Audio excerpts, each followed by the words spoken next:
Hello friend Odisha news channel रे पुणी थर आपको स्वागत जनाऊँगी।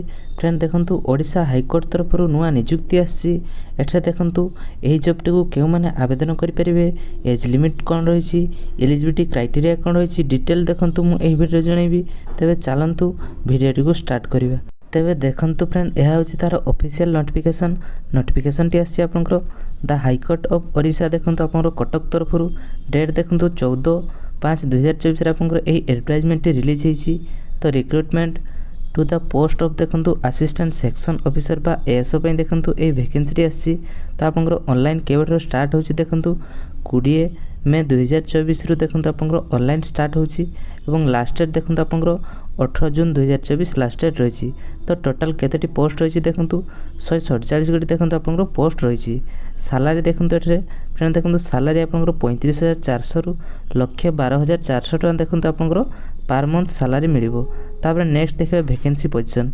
तो क्यों कैटेगरी पे केते वैकेंसी रही देखंतु एठरे जनरल मानक पे देखंतु 70 टी वैकेंसी रही। तो सेथि मध्ये फीमेल मानक पे 23 टी रही, एससीबीसी मानक पे देखंतु 5 टी रही, एसटी रो देखंतु आपनकर 57 टी वैकेंसी रही, सेथि मध्ये फीमेल मानक पे 19 टी रही, एससी रो देखंतु आपनकर 15 टी रही। तापर देखंतु पीडब्ल्यूबीडी कैंडिडेट मानक पे 6 टी रही, एक्स सर्विसमैन मानक पे देखंतु 4 टी रही, स्पॉट पर्सन मानक पे 1 रही। तो टोटाल आपनकर देखंतु 147 गोटी आपनकर एही असिस्टेंट सेक्शन ऑफिसर पे देखंतु आपनकर ओडिशा हाईकोर्ट तरफ ए वैकेंसी आछि। तापर नेक्स्ट देखंतु कोन रही फ्रेंड एठरे एज देखिबा आपनकर 21 रु देखंतु 32 वर्ष मध्य जदि आपनकर एज होछि तेबे आपण एही जॉब टी को आवेदन करि परिबे। एससी एसटी एससीबीसी मानक पे देखंतु एक्स्ट्रा एज रिलैक्सेशन रहिछि। तापर नेक्स्ट कोन रहिछि क्वालिफिकेशन देखंतु जदि आपण +3 पास करछन्ते जे कोनोसी स्ट्रीम आर्ट्स हो, साइंस हो, कॉमर्स हो तेबे आपण एही जॉब टी को आवेदन करि परिबे। तापर देखंतु एग्जामिनेशन फीस। तो एग्जामिनेशन फीस देखंतु आपनकर 500 टका केवल जनरल एससीबीसी एवं ओबीसी मानक पे रहिछि। एससी एसटी मानक पे देखंतु कोनोसी फी नाही। तो एससी एसटी माने देखंतु फ्री रे याकू आवेदन करि परिबे। तापर नेक्स्ट देखंतु कोन रहिछि एठारे सिलेबस ऑफ एग्जामिनेशन। तो प्रथमे देखंतु आपनकर प्रिलिमिनरी एग्जाम हो, तापर आपनकर देखंतु मेन रिटन एग्जाम रहिबो, तापर आपनकर कंप्यूटर एप्लीकेशन टेस्ट रहिबो, भाइवा बेस टेस्ट रहिबो। तो आपनकर प्रिलिमिनरी एग्जाम आपनकर 150 मार्क रहिबो। तापर नेक्स्ट देखंतु आपनकर मेन एग्जाम आपनकर 300 मार्क रहिबो। तापर आपनकर देखंतु नेक्स्ट कंप्यूटर एप्लीकेशन टेस्ट आपनकर 100 मार्क रहिबो, थ्योरी 50 एवं स्किल टेस्ट 50 मार्क। तापर आपनकर भाइवा बेस टेस्ट देखंतु आपनकर 40 मार्क रहिबो। तापर नेक्स्ट देखंतु कोन रहिछि एठा देखंतु आपनकर एप्लाई समय आपनकर कोन डॉक्यूमेंट मागिबो।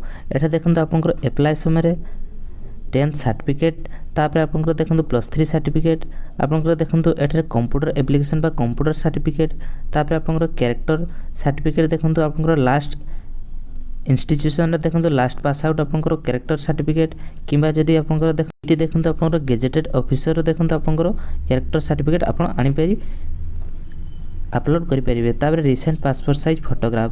तापर नेक्स्ट देखंतु एठरे कोन रहिछि फुल सिग्नेचर, आधार कार्ड। तो सब किछि देखंतु आपनकर अपलोड रहइबो। तापर नेक्स्ट एठरे देखंतु ऑनलाइन ही आवेदन चलिबो। तो ऑनलाइन देखंतु आपनकर www.orissa-highcourt.nic.in एही वेबसाइट को विजिट करी देखंतु आपण ऑनलाइन रे आवेदन करि परिबे। तो एही ऑफिशियल पीडीएफ टी मु डिस्क्रिप्शन लिंक दे देबी, सेठा को जे आपण क्लिक कर डाउनलोड करिवे, नचेत आपण एही वेबसाइट रे देखंतु आपण चेक करी आपण एही पीडीएफ टी पाई परिबे। तो फ्रेंड एहा हितरा गोटे अपडेट आशा करू जे वीडियो टी आपन हेल्पफुल हेथिबो। जदि हेल्पफुल हेछि निहाती वीडियो लाइक करंतु। धन्यवाद।